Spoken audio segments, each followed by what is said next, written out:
निवडणूक आयोगाविरोधामध्ये मनसे आणि मवियाचा आज सत्याचा मोर्चा। मतदार यादी घोळ मतचोरी विरोधात विरोधकांचा एल्गार। झी24 तासवर मोर्चाचं महाकव्हरेज।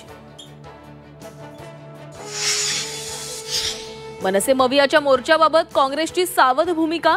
बिहार निवडणुकांमुळे राज ठाकरेंसोबत जाण्यास काँग्रेसची अडचण असल्याची चर्चा।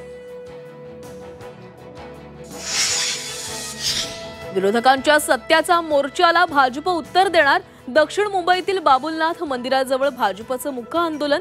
अमित साटम, मंगलप्रभात लोढा उपस्थित राहणार। विरोधकांच्या मोर्चाआधी राज ठाकरेंना अटक करा।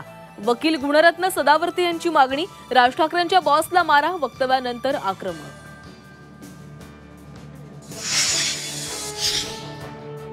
शेतकऱ्यांनी वेळेमध्ये कर्ज फेडण्याची सवय लावावी।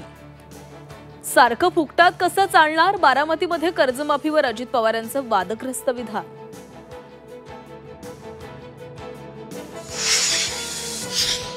डॉक्टर आणि आरोपींच्या मोबाईलमधून समोर आलेला ट्रायंगल भयानक। फलटण डॉक्टर महिला आत्महत्या प्रकरणी मंत्री जयकुमार गोरे यांचा गंभीर आरोप। तर प्रकरणाच्या चौकशीसाठी मुख्यमंत्र्यांकडून एसआयटीची घोषणा। खासदार संजय राऊत प्रकृतीच्या कारणास्तव 2 महिन्यांच्या विश्रांतीवर। पंतप्रधान मोदींकडून लवकर बरं होण्यासाठी शुभेच्छा। तर मुख्यमंत्री फडणवीसांकडूनही तब्येतीची विचारपूस।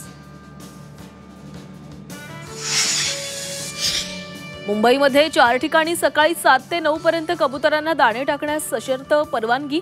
महापालिकेचा मोठा निर्णय। सध्याचे कबुतरखाने मात्र बंदच राहणार।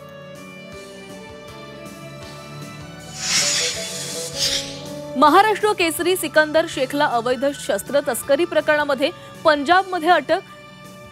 पापला गुज्जर गँगचा सदस्य असल्याच्या आरोपामध्ये कारवाई। तर खोट्या गुन्ह्यामध्ये फसवल्याचा कुटुंबियांचा दावा।